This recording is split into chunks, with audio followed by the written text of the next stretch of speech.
Hey, welcome into your Huffman's headlines for Monday. It is July 22nd, 2019. I'm CE HUffman. Got your headlines, got my clock set for 10 minutes right here. We're going to start right now. We're going to start with the Texas governor signing the Save Chick-fil-A bill. Okay, they call it the Save Chick-fil-A bill. It is one of those religious freedom bills in actuality. Little background on it. It's known as Senate Bill 1978 there in Texas. It prohibits government entities from taking adverse actions against businesses or individuals because of their religious beliefs or their moral convictions. Now, the bill actually received its nickname after San Antonio's city council banned the fast food franchise from opening a location at the city's airport. They were citing the company's legacy of anti-LGBT behavior. Now, Chick-fil-A has been under fire for many years, mostly since 2012, when it was revealed that the company, through charity, had donated $2 million to groups that oppose same-sex marriage. This was their founder, who died back in 2004, S. Truett Cathy, who had been donating all this money to these groups that oppose same-sex marriage. The way I see it is, these religious freedom bills are nothing but political ploys. They're just to appease a small group of folks who just can't get over it. And they need to deal with it. That's like folks who say, I don't see or accept your blackness. I don't see or accept your Muslim religion or your heritage. You just have to accept it. The LGBT community is here. They are your neighbors. They are your community members. They work in your schools. They work in your hospitals. The LGBT community is a part of your world, and you just have to get over it and deal with it. And accept that they are your mothers and fathers, your uncles and aunts, your cousins, your children, your grandchildren. You have to get over it. And these people who don't want to get over it have found a way to manipulate their politicians into coming up with these ridiculous religious freedom bills. The real problem, two things. One, this is a slippery slope. What happens when somebody uses their religious freedom to be a bigot against race, against sex, against other religions? What happens when someone says, I don't want one of those Black Lives Matter people? They offend my moral integrity. My religion doesn't see this as important, and I don't want them coming in with their Black Lives Matter shirts.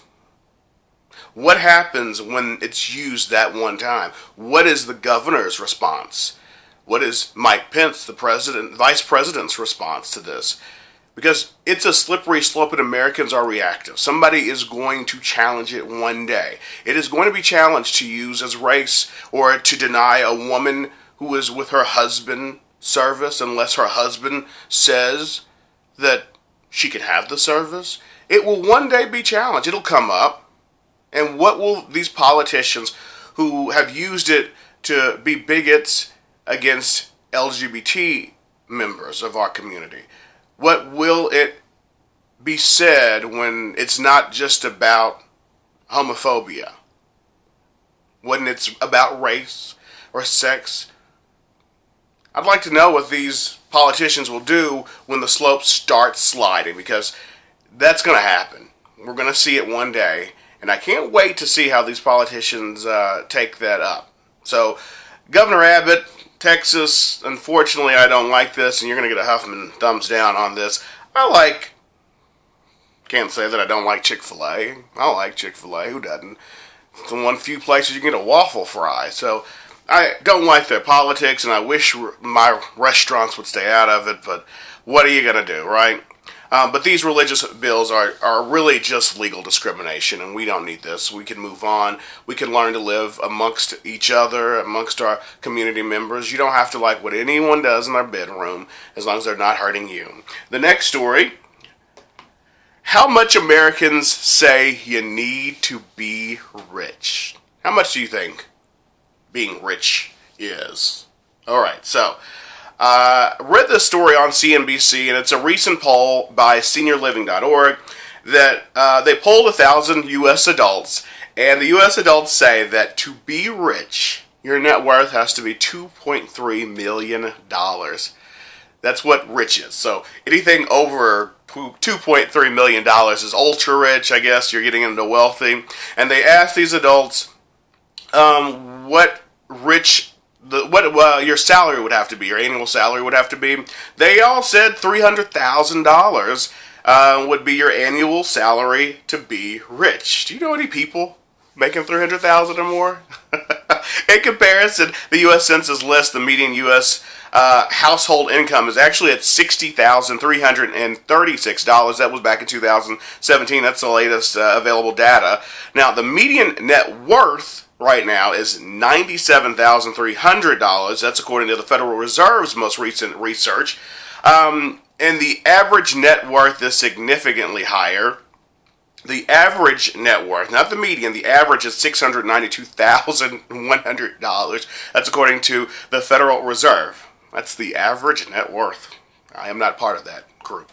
So when you take a look at it, though, as a generational breakdown, millennials say it takes $2.2 million to be considered rich, while Gen X and Boomers say it takes $2.6 million. So millennials say $2.2 million, and Gen X and Boomers agree $2.6 million. And I have to say, it's probably because they understand bills. They understand how much more your life expenses grow as you get older. So they're saying you need a little bit more, while millennials are fine with $2.2 million.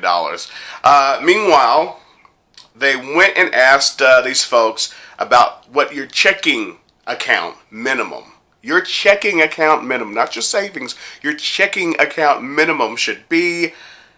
The Boomer said you need $260,000 in your checking account to be rich. This is to be rich, not normal, of course, not normal, rich.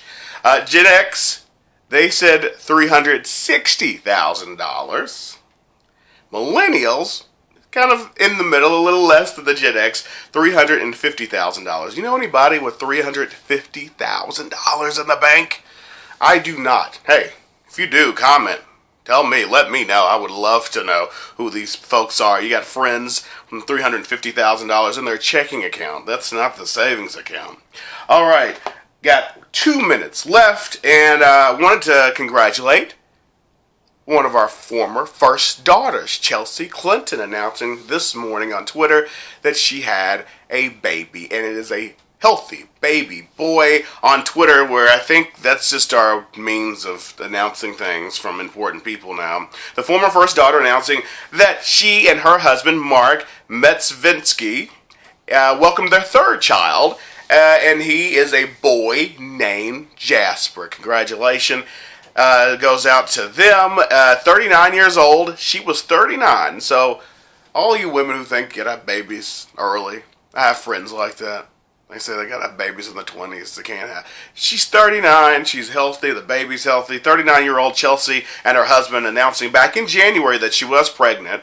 And they are now a family of 5. Jasper joining his sister, 4-year-old Charlotte, and brother, 3-year-old Aiden. So congratulations to Chelsea Clinton, and of course, you got more grandkids for Mr. and Mrs. Bill Clinton. So congratulations to them. Of course, I will have all of the links to the stories that I've discussed down in the description page. Don't forget to like this and subscribe. I'm going to see you again with another story, but of course, you can follow us on Twitter. It's at Huff's Headlines. That's HUFFS Headlines, at Huff's Headlines on Twitter and Instagram. Thanks so much for following me. Thanks so much for watching. I hope you have a great day.